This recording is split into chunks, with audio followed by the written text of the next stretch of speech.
Now two flags fly above my land that really sum up how I feel. One is the colors that fly high and proud, the red, the white, the blue. The other one's got a rattlesnake with a simple statement made. Don't tread on me is what it says, and I'll take that. Hey y'all, Big Bub here from Big Bub Outdoors. As some of you may know, I live in Indiana. August 15th, which was 2 days ago, was opening day of squirrel season. Well, I haven't went and chased some tree rats in 4 or 5 years. I don't really have the time. I barely have the time to do the sports that I love, hunting and fishing wise. You know, catfishing, it's hard for me to get out because of work, and then of course deer season, same way. And I never even get out turkey anymore. I haven't turkey hunted in a few years, but I got a little time off. I finally got stuff straightened out to where I can start getting weekends again. So my cousins asked me to go do some squirrel hunting with them. I got a new mount for the camera. I got a chest mount, so y'all should see what I see. When I turn this around, start shooting, excuse the yard. I've been at work and haven't had time to clean it up. I got a garage back here that I'm tearing down. So I went and nailed the target to the garage. We're going to be using my Crosman right here, 1959 Crosman 140. I bought this at the pawn shop a few years back. Put a seal kit in it. She works real good. Painted the tip of it white so we can see it back here. When you aim down it, let's see if I can't do that. Yeah, right like that. Bam. So this is a 22 caliber, and this is what I'm going to go and hunt some squirrels with. So let's set that down. They're going to be taking shotguns and crap like that.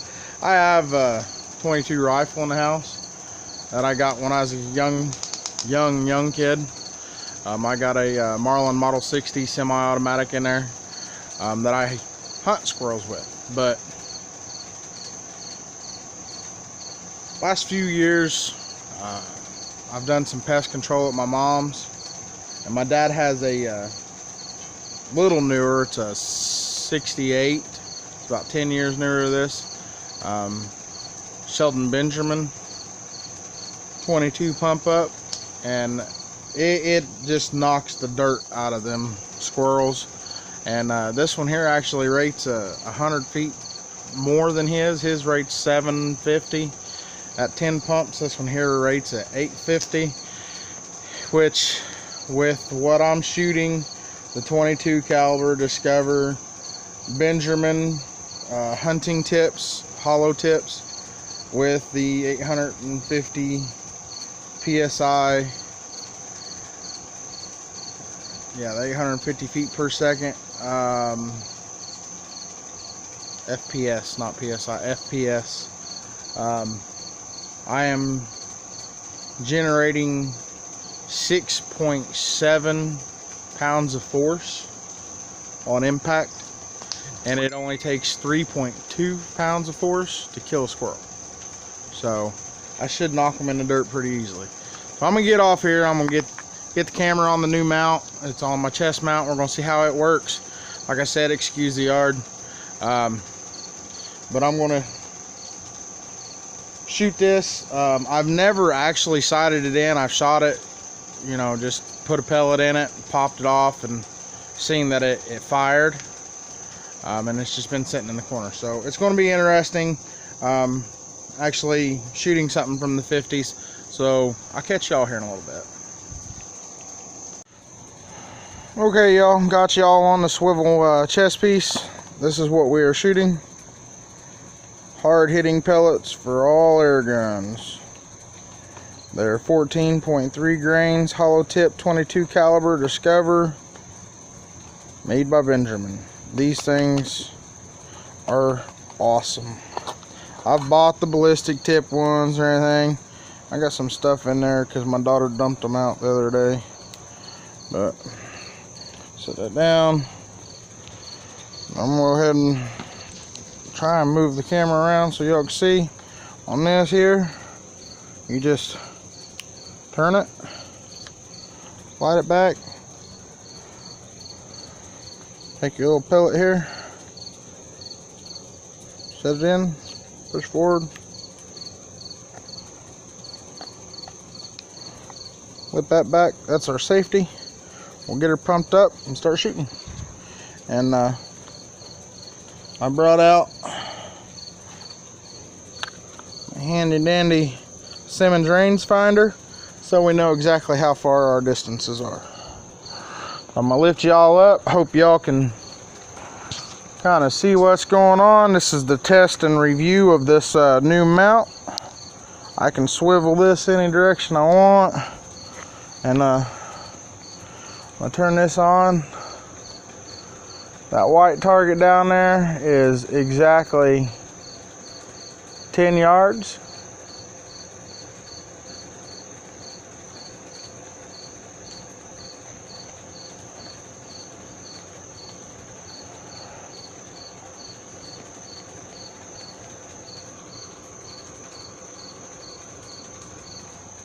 So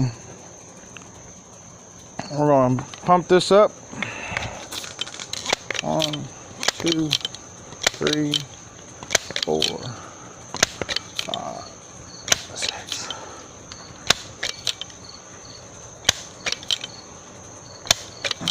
And there's 10 pumps. I just oiled these new seals, so it's actually got some heck of a power going on. So I'm gonna put it right there on that black dot I drew like a funny little squirrel body. It helps if I take safety off.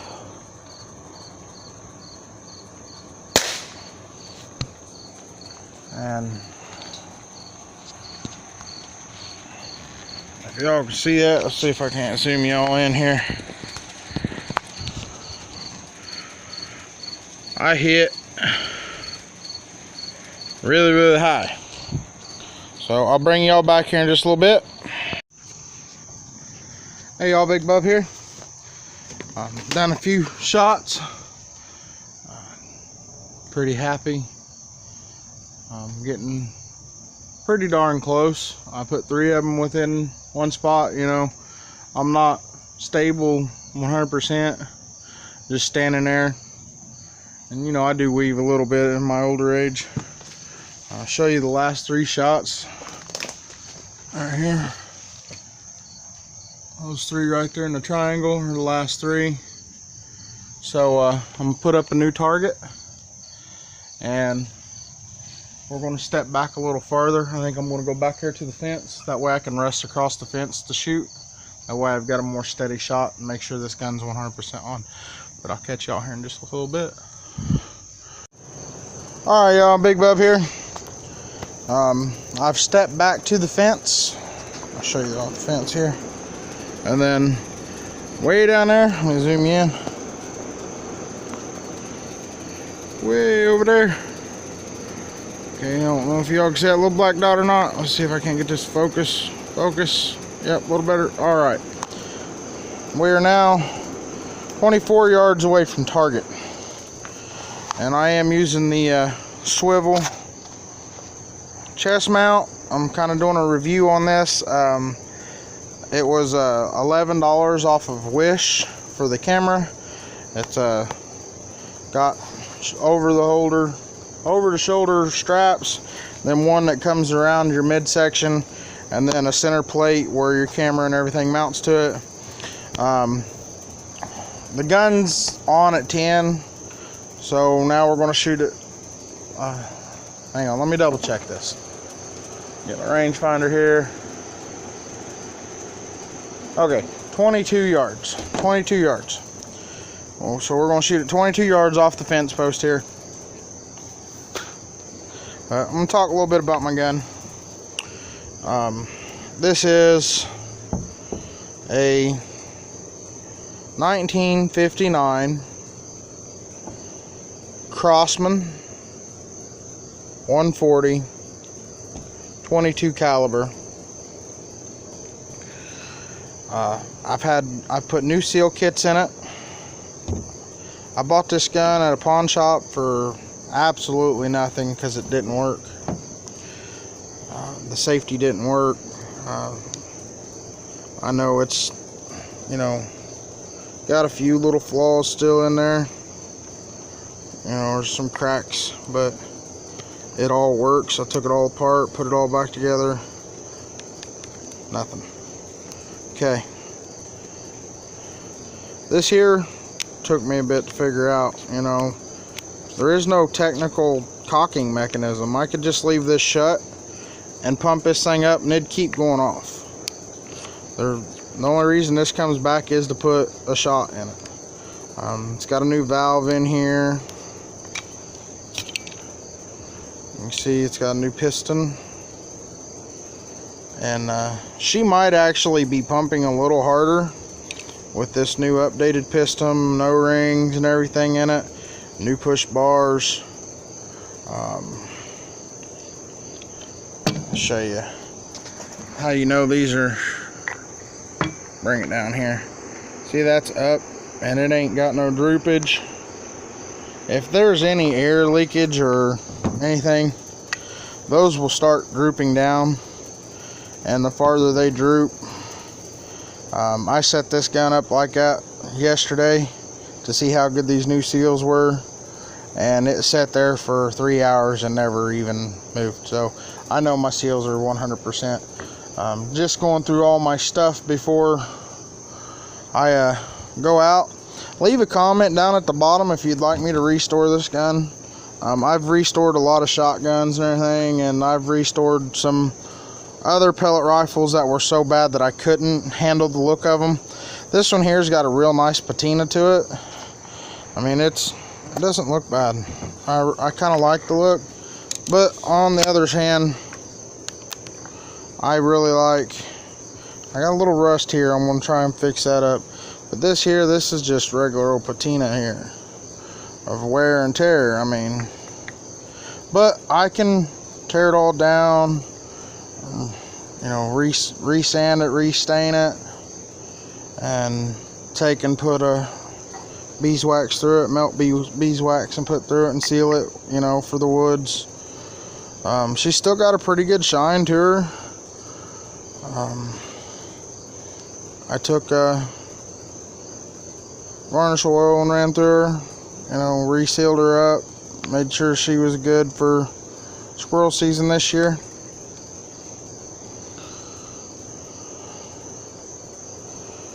Yeah. These things came with absolutely no butt pads.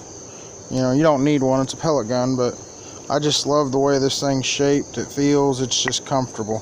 They just don't make them like this no more. I've got new ones and they ain't worth a damn.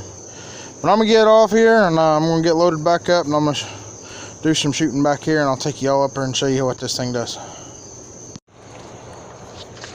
Okay, y'all, I'm done firing the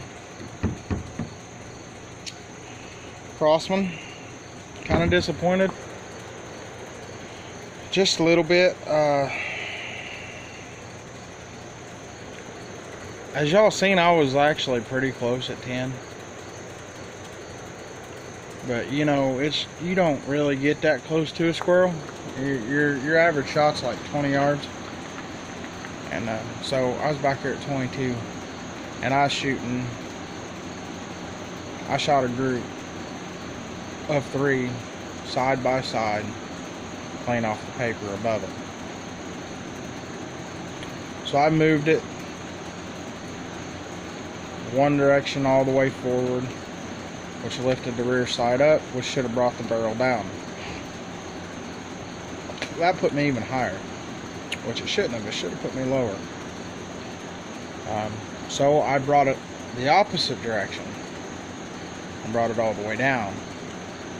And it put me back to where I was originally shooting. So I'm going to get a scope on this. I've got to order special mounts for this. I'm going to order some mounts for it and put a scope on it and see if I can't get a better result. So now I'm going to have to actually pull out the rifle and go and shoot the .22 rifle and see if it's on. That way I have something to go squirrel hunting with tomorrow and shoot this video. So I'll see y'all later. Bye-bye.